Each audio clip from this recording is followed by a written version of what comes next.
जय श्री हरि विष्णु। आज है कार्तिक माह के शुक्ल पक्ष की द्वादशी तिथि।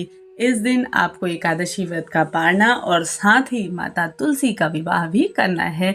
तो चलिए कुछ पौराणिक कथाएं आप सभी के लिए लेकर के आए। जैसा कि द्वादशी कथा के अनुसार माता लक्ष्मी के अनुरोध पर जब वृंदा ने भगवान विष्णु को श्राप देकर मुक्त किया और अपने पति जालंधर का कटा सिर लेकर सती हो गई, इसके कुछ समय बाद वृंदा की चिंता की राख में से एक पौधा निकला जिसे भगवान विष्णु ने तुलसी का नाम दिया।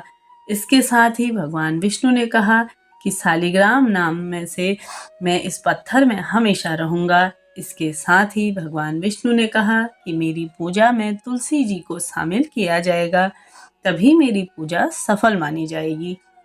इसके बाद से ही कार्तिक मास की द्वादशी तिथि के दिन से शालिग्राम और तुलसी के पूजन किया जाने लगा। साथ ही इस दिन माना जाता है कि इस देवलोक में विभिन्न उत्सव मनाए जाते हैं। इसके बाद से कार्तिक माह के शुक्ल पक्ष की द्वादशी तिथि को तुलसी माता का विवाह शालिग्राम के साथ किया जाता है और साथ ही दोनों का पूजन किया जाता है। और महाभारत समय में कुरुक्षेत्र युद्ध से ही पहले इससे जब अर्जुन और दुर्योधन दोनों ही भगवान श्री कृष्ण के पास पहुंचे और अपनी सेना में शामिल होने का अनुरोध किया। इस दौरान उन्होंने दुर्योधन को अपनी सेना की और अर्जुन के पक्ष में स्वयं रहने की बात कही। साथ ही शस्त्र न उठाने का वादा किया। युद्ध में एक समय ऐसा आया जब रणभूमि में भीष्म पितामह शेर की तरह गरज रहे थे और उनके वश में कुछ नहीं था और हिम्मत नहीं हो रही थी। तब श्री कृष्ण ने उन्हें रोकने के लिए अपनी कसम तोड़ दी और एक रथ के पहिए को शस्त्र के रूप में अपने हाथ में उठा लिया। इस प्रसंग के बाद से ऐसा माना जाता है कि अपने भक्तों की रक्षा के लिए भगवान श्री कृष्ण जी ने अपने वचन को भी तोड़ दिया था। इसके अलावा उन्होंने कुरुक्षेत्र में गीता का ज्ञान देकर लोगों को कृतार्थ किया, जिससे कर्म योग, भक्ति योग आदि का संदेश दिया। इसी कारण से ही कार्तिक शुक्ल पक्ष की द्वादशी को भगवान ने योगेश्वर स्वरूप की पूजा भी की जाती है। साथ ही यह माता तुलसी की कथा थी। अगली कथा प्रारंभ करते हैं। जैसा कि धर्मराज युधिष्ठिर भगवान श्री कृष्ण से कहने लगे कि हे भगवान, मैंने कार्तिक कृष्ण पक्ष की एकादशी अर्थात रमा एकादशी का सविस्तार वर्णन सुना। अब आप कृपा करके मुझे कार्तिक माह के शुक्ल पक्ष की एकादशी के विषय में भी कुछ बतलाइए। इस एकादशी का क्या नाम है तथा इसके व्रत का क्या विधान है, इसकी विधि क्या है, इसका व्रत करने से किस फल की प्राप्ति होती है, कृपया करके आप विधि पूर्वक मुझे बताइए।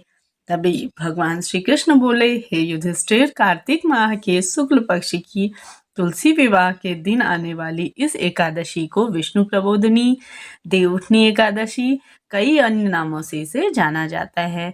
यह कार्तिक शुक्ल पक्ष की एकादशी को प्रबोधिनी एकादशी भी कहते हैं। यह बड़े बड़े पापों का नाश करने वाली है। इसका महात्म्य मैं तुमसे कहता हूँ, तुम ध्यान पूर्वक सुनो। एक राजा के राज्य में सभी लोग एकादशी का व्रत रखते थे। प्रजा तथा नौकर चाकरों से लेके पशुओं को एकादशी के दिन अन्न नहीं दिया जाता था। एक दिन किसी दूसरे राज्य का एक व्यक्ति राजा के पास आकर बोला, महाराज, कृपा करके मुझे नौकरी में रख लें।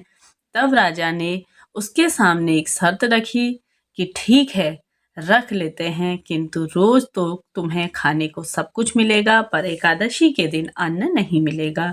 उस व्यक्ति ने उस समय तो हाँ कर ली, पर एकादशी के दिन जब उसे फलाहार का सामान दिया गया तो वह राजा के सामने गिड़गिड़ाने लगा, महाराज, इससे मेरा पेट नहीं भरेगा, मैं भूखा ही मर जाऊंगा, मुझे तो अन्न दे दो।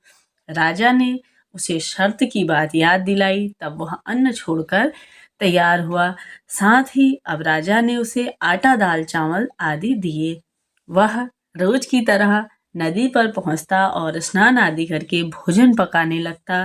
तब भोजन बन गया तो वह भगवान श्री हरि विष्णु को बुलाने लगा, हे प्रभु, आइए, भोजन तैयार है। उसके बुलाने पर पीताम्बर धारण किए हुए भगवान चतुर्भुज रूप में आ गए और प्रेम के साथ उसके साथ भोजन करने लगे। भोजन आदि करके अब भगवान अंतर्ध्यान हो गए और व्यक्ति अपने काम पर चला गया। 15 दिन बाद अगली एकादशी को एक राजा से कहने लगा कि भगवान हे राजन, मुझे अब दुगना सामान दीजिए। उस दिन तो मैं भूखा ही रह गया। राजा ने कारण पूछा तो उसने बताया कि भगवान भी मेरे साथ खाना खाते हैं, इसलिए हम दोनों के लिए यह सामान कम पड़ जाता है। यह सुनकर राजा तो बड़ा ही आश्चर्य में पड़ गया। तो वह बोला, मैं नहीं मान सकता कि भगवान तुम्हारे साथ भोजन करते हों। तो मैं इतना व्रत रखता हूँ, मैं इतनी पूजा करता हूँ, पर भगवान मुझे तो दर्शन कभी नहीं देते। तब राजा की बात सुनकर वह बोला कि महाराज, यदि विश्वास न हो तो साथ चलकर देख लीजिए। राजा एक पेड़ के पीछे छिप गए। तब उस व्यक्ति ने भोजन बनाया, भगवान को शाम को प्रतिदिन की तरह बुलाया, परंतु भगवान नहीं आए। अंत में उसने कहा कि हे भगवान, यदि आप नहीं आए तो मैं नदी में कूदकर अपने प्राण त्याग दूंगा। लेकिन भगवान नहीं आए। तब वह प्राण त्यागने के उद्देश्य से नदी की तरफ बढ़ा। प्राण त्यागने का उसका दृढ़ इरादा जान शीघ्र से ही भगवान ने प्रकट होकर उसे रोक दिया और साथ बैठकर भोजन करने लगे। खा पीकर वे उसे अपने साथ विमान में बैठा करके परम धाम को ले गए। यह देखकर राजा ने सोचा कि व्रत उपवास से तब तक कोई फायदा नहीं है जब तक आपका मन शुद्ध नहीं हो। इससे राजा को ज्ञान मिला और वह भी मन से व्रत उपवास करने लगा और अंत में स्वर्ग की प्राप्ति हुई। तो ऐसी महिमा है श्री हरि विष्णु जी की। तो आज के दिन आप अपने व्रत का पालना करिए और माता तुलसी का विशेष पूजन करिए। इसके साथ ही कथाएं यहाँ पे पूर्ण होती हैं। मेरे चैनल पे आपके लिए प्रतिदिन कथाएं डाली जाती हैं और साथ ही आप सभी लिए प्रदोष व्रत की कथा भी डाल दी गई है। उसे सुनिए और अपने जीवन को सुखमय और सार्थक बनाइए। मिलते हैं नेक्स्ट वीडियो में, तब तक के लिए जय माता रानी, हर हर महादेव।